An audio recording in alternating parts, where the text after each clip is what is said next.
A very good evening. You're watching India Sense. I'm Gauri Dwivedi. This is your show that gets you all the news, the views and perspective for the global Indian. And as always, we start with the headlines. 4 months into his second term with multiple setbacks from courts like the reprieve for Harvard or limited delivery to his promises like pruning the big bureaucracy. We ask, has Trump 2.0 lost its sheen? Beleaguered Pakistani Prime Minister Shahbaz Sharif, who has been forced to admit that Indian BrahMos missiles struck deep inside his country, is diverting his country's funds away from development and into the Trump family's crypto business. We decode. Bangladesh youth are on the streets against Mohammad Yunus. Lakhs of students are demanding jobs, reforms and elections. But Yunus's 9-month-long tenure is marked by a sustained increase in the fortunes of Grameen Bank. We tell you how. Under Prime Minister Mark Carney, Canada and India are attempting a diplomatic reset. Both nations looking to recover from the damage done under Trudeau. But British Columbia Assembly continues to roll the red carpet for Khalistanis like the singer Jazzy B. The question is, can Carney rein in the Khalistanis? And days after India dislodged Japan to become the world's 4th largest economy, latest GDP numbers suggest that Indian economy has all the tailwinds it needs to grow at the fastest pace possible. We decode the numbers for you.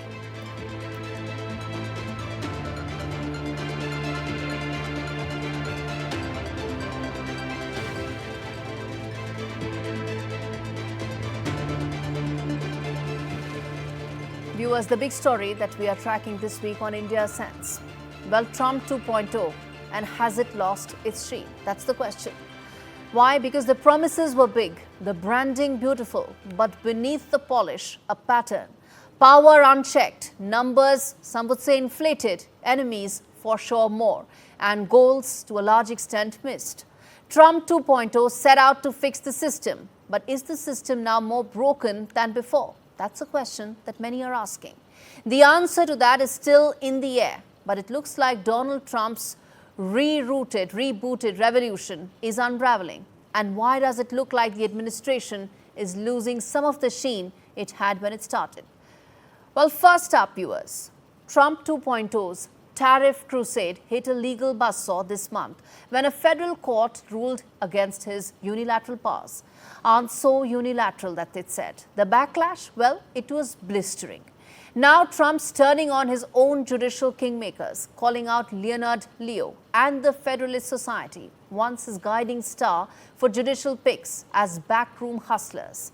The message from the courts, well, no president is above the Constitution, not even one with tariffs that have allegedly brought trillions into the US. Claims that are, well, unchecked and unprovable.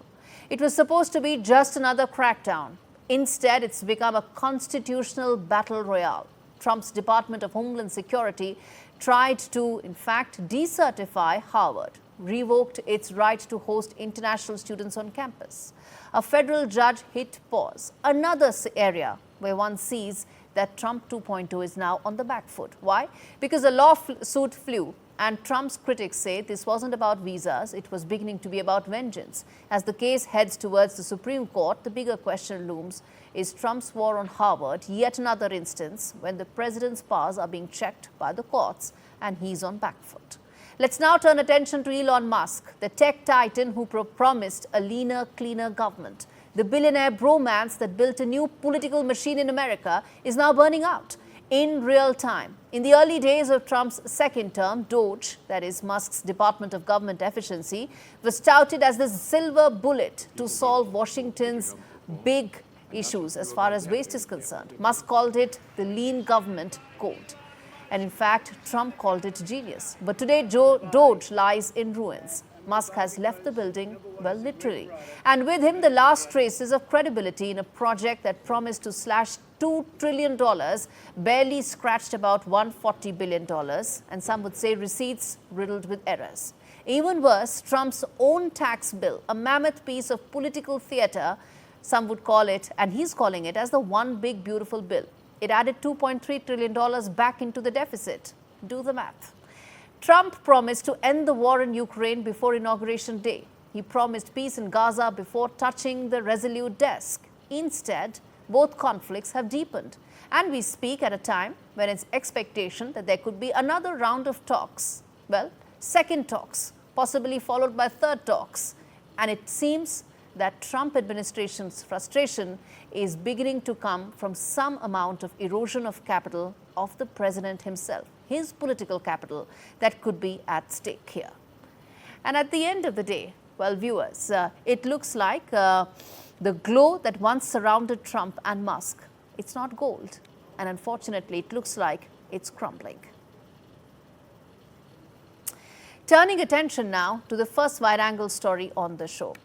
With inflation surging, wheat prices out of reach and blackouts still the norm, Pakistan's government is making a big claim. In fact, not on food or security or electricity, but on crypto. And strangely, there's a Trump connection amongst others. That shall be revealed. What's really behind this digital gold rush is what this special report decodes for you. Take a look. When you're drowning in debt, you don't buy a yacht. But Pakistan is doing exactly that with a currency it doesn't seem to know much about. With $24 billion in foreign debt repayments due this year and inflation crossing a record 29%, Islamabad is not just spending on weapons, it's also diving headfirst into crypto. While millions struggle to buy flour, Pakistan is setting up crypto mining farms on an electricity grid insufficient to power most Pakistani homes. The Sharif government has partnered with World Liberty Financial, a crypto firm with direct links to Donald Trump's family, promising tokenized assets and blockchain-based reforms. At the top sits World Liberty Financial, 60% owned by Trump's inner circle. Eric Trump, Donald Trump Jr. and Jared Kushner control the majority stake and receive 75% of all crypto token revenue. Co-chair Zachary Witkoff, son of Trump's Middle East envoy Steve Witkoff, completes the link, tying Pakistan's crypto ambitions directly to the Trump family's financial web. Their coin is backed by over $2 billion in private investment, and now they want Pakistan to be their playing ground. What's fueling this insurgency? Pakistan's shaky image on the world stage and a growing desperation to rehabilitate it. But image makeovers don't feed the hungry or power the lights. In fact, this failed bid to curry favor has directly backfired as the US Senate is asking tough questions around links with the Shehbaz Sharif government. A digital dream is being sold in Islamabad, but for a country where electricity cuts last hours and electricity shortage runs into thousands of megawatts, where children still die from hunger, this dream is a ticking time bomb waiting to explode into a nightmare wrapped in code. In its desperate scramble to curry favor with the Trumps, Pakistan has mistaken cryptocurrency for economic salvation, but the glitter of digital coins cannot mask the rot as far as the real-world collapse is concerned. Viewers, this isn't just a failed PR campaign, it's a spectacular gamble with the nation's future. And while the Trump family is the one that's counting token profits, Pakistanis, the poor ones, are counting their losses. Shifting focus now to the other story that we are tracking. Well, Bangladesh. He rose on the shoulders of a student uprising, hailed as a hero that is, in fact, now in power without a vote. But now, the same streets are burning with anger. The army is watching warily, and his old allies are now chanting for his fall. As the nation stalls, Yunus moves swiftly. In fact, there are approvals, there are exemptions, there is influence, all flowing back to what? Grameen Bank. In a crumbling democracy, has the Nobel dream now turned into a quiet empire? This report tells you all that you need to know about what is happening in Bangladesh.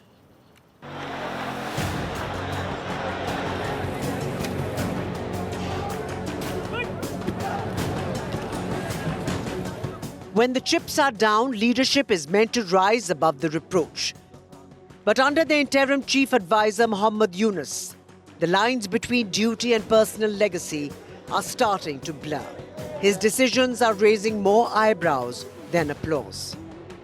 Within just 8 months of Yunus taking the reins, approvals have rained down on his long-standing Grameen network, faster that you can say conflict of interest. Grameen University gets the nod. A digital wallet gets the green light. A manpower export license finds new life. And it seems it's raining perks. It's pouring. A 5-year tax holiday for Grameen Bank is back on the books.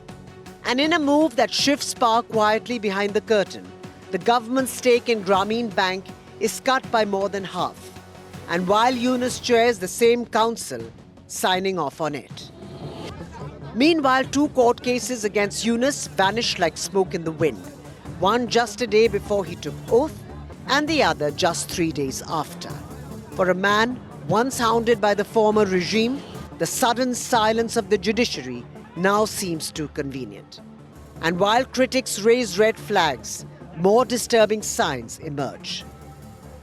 From silent nods to pro-Islamist elements to whispers of back-channel dialogue with Pakistan's diplomatic corps, and even the quiet release of 1971 war criminals. Yunus's regime seems to be rewriting more than just financial regulations. The writing is on the wall, etched in silence, signed in shadows. What began as a promise of reform now reeks of quiet revenge, veiled control, and rewritten history. One man's empire grows while the republic recoils. The spiral is almost complete, viewers. And on that note, I'm going to slip into a very short break, come back on the other side, talk more about the Indian economy and what's powering the Indian economic engine. Stay with us.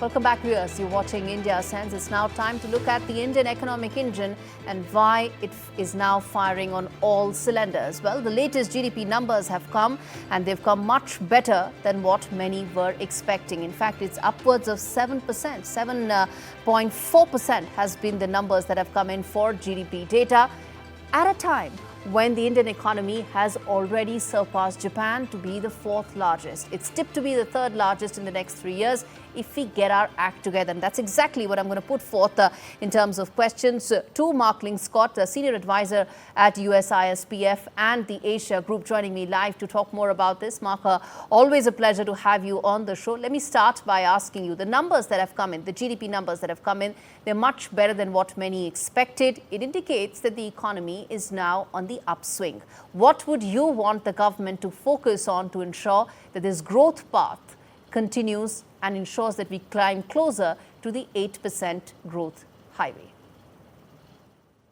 Well, thanks for having me here. It's always a great pleasure to see you and talk to you. In terms of Indian growth, I think the trajectory it's been on with respect to looking outward and its trade agenda is critical. It has continuing negotiations with so many countries. It's had so many successes in concluding trade agreements with the European Free Trade Association, with UAE, Australia, and others. It continues negotiations with the European Union. And the biggest prize potentially is a trade negotiation with the United States. This relates to the reciprocal tariffs. I'm quite bullish on that. I think it's a real win-win opportunity for both countries. And I think this could seriously contribute to continued Indian growth. Mm-hmm. Also, as far as manufacturing is concerned, come in there because there have been some concerns about the fact that manufacturing can be better. There are some specific sectors where there have been some concerns. At a time when there's a geopolitical headwind that China faces and a geopolitical tailwind that is supporting India's manufacturing ambitions, what would you think that the government's top 3 priorities should be? We are focusing on indigenous defense manufacturing being one, semiconductor another push area. But what, according to you, would really be the big sector focus that we should be putting all our policy focus on? Well, certainly manufacturing, as you highlight, and India's had some tremendous successes recently, certainly in consumer electronics. It's manufacturing of phones, both for Apple and Samsung. The market's opening up for that. Some degree of uncertainty with respect to Trump's tariffs and what might actually unfold there. But, I think that is a sector that is clearly a growth one and can build employment over time. I would also highlight the services sector. I mean, there's always a focus on manufacturing. It's it's politically appealing, but the services sector is where India and for services a is very very long important time. for us, Mark. Services is very important for us in India because while manufacturing is about aspiration, but we've been sort of capped out at about 17 to 18% of our GDP when it comes to manufacturing. But it's where services has really seen India lift off in terms of an economic engine. So yes, services is very important. What do you think should be our priority areas there? Well, certainly digital services. And there's been progress in passing legislation in recent years on digital services. What is not so clear is how much India is opening up to the global digital economy. Certainly the private sector has opened up, but is the government creating the incentives for India to continue to export these digital services? And this is where I turn back to its trade negotiations, where I've spent my career. The negotiation with the United States will include a digital element. It will include hard issues like cross-border data flows and data localization. And I hope that India and the Modi government will embrace these opportunities. Absolutely. Let's look at all those opportunities and possibilities that will let us climb on the 8% growth highway. I'm going to leave it there, Mark. Always a pleasure to have you on the show. And in fact, let's now turn attention to the other story that we are tracking, which is the latest as far as Canada is concerned. Well, viewers, Mark Carney today carries far more political weight than Justin Trudeau ever did. No baggage, no shaky coalitions, and most importantly, no political insecurity. His pick for foreign minister, in fact, is already in talks with India's Dr. Jaishankar. She's of Indian origin, and trade, tech, security, all are now back in play. It almost looked like a long-awaited thaw in relations. But just as the ice starts to crack, British Columbia strikes a match. Cut to this. It almost looks like a red carpet welcome in the British Columbia legislature for Punjabi singer Jazzy B, a known Khalistan sympathizer whose music has celebrated violent separatists like Bhindrewala. But he wasn't the only one. There were other artists with similar leanings. All were introduced and applauded by MLAs from both the British Columbia Conservatives and the NDP, of course, known to be a Khalistani supporter all along. But it was not just a celebration of art, viewers. This was embracing extremism inside a democratic institution. And New Delhi, well, it's not sitting quietly. It's watching exactly what's happening in Canada. Let's play out this important soundbite of Ranveer Jaiswal, and then we tell you exactly why what is happening in Canada is more than what it's looking like.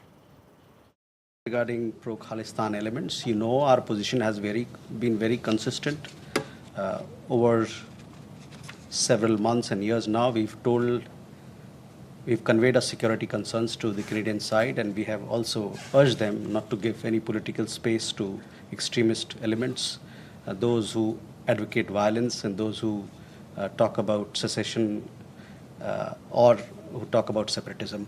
I hope that the Canadian side will take due note and will take due action against those who advocate anti-India agenda. Viewers, let's not sugarcoat this. This isn't cultural recognition. This is about honoring those who honor hate. In fact, there are voices in Canada, like independent MLA Dallas Brody, who called it an insult to our legislature. And many across Canada are asking why the red carpet for voices that promote division and spark tension. Why now? when India is ready to reset, when Mark Carney has a shot to fix a broken script. Instead, British Columbia's movement risks sabotaging months of behind-the-scenes diplomacy. The question worth asking viewers is, can Carney fix the issue that ruptured ties with India? Khalistan extremism is at the heart of why exactly New Delhi had to draw a clear line. And well, as for Jazzy B, well, he's busy posting selfies from the legislature. And for Delhi, well, one response: better delete your Khalistani playlist, British Columbia. Turning attention now to another important story coming in. Imagine this: the CCTV camera that's outside your home quietly streaming your life straight to Beijing. No, it's not sci-fi. India is flipping the script on, and the script it's flipping is on surveillance, cracking down on Chinese-made cameras over serious spying fears. Billions hang in balance and global suppliers are scrambling. Your street side lens might just be caught in a global power play, viewers. And it's not just smoke, it's a full-blown fire drill.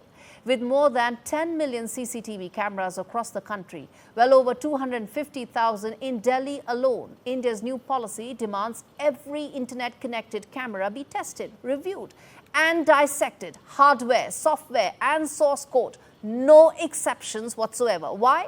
Well, one word: espionage. The government fears what lies beneath: the chips with secrets, eyes that don't just watch but report back to Beijing. 17 global manufacturers protested. They said they cannot do it. Whodon, it included Xiaomi, it included Honeywell, it included Bosch and several others. Why? Because they said they weren't ready. But India said, too bad. National security isn't up for negotiation. India's not alone. From Washington to Canberra, the world's waking up to hidden eyes. The US called it, something that needs to be addressed at priority. Likewise for UK and Australia. They're ripping them out, in fact. But it's far more than just fear. It's dollars and disruption. India's CCTV market is racing to be a $7 billion market by 2030. And Chinese players control 80% of the parts. Regulations now risk delaying the 6,000 plus camera models from hitting the shelves. From border patrols to city streets, from corporate boardrooms to family homes. This isn't just surveillance anymore, it's sovereignty. And here's the real question, viewers. Is your CCTV watching for you or watching you? In a world of silent watchers and whispering wires, the greatest danger isn't what we see, but what we actually miss. All right, which brings us to the end, viewers, of this broadcast. India isn't just arriving. India is spelling it out, letter by letter and year by year, viewers. This is your world. This is India's moment. We leave you with these heart-filling moments of pride and joy. Good evening and have a wonderful weekend. Éclaircissement. E-C-L-A-I-R-C-I-S-S-E-M-E-N-T. Éclaircissement. That is correct. National Spelling Bee champion. Somebody floor. Faizan. Faizan Zaki, you are the 2000.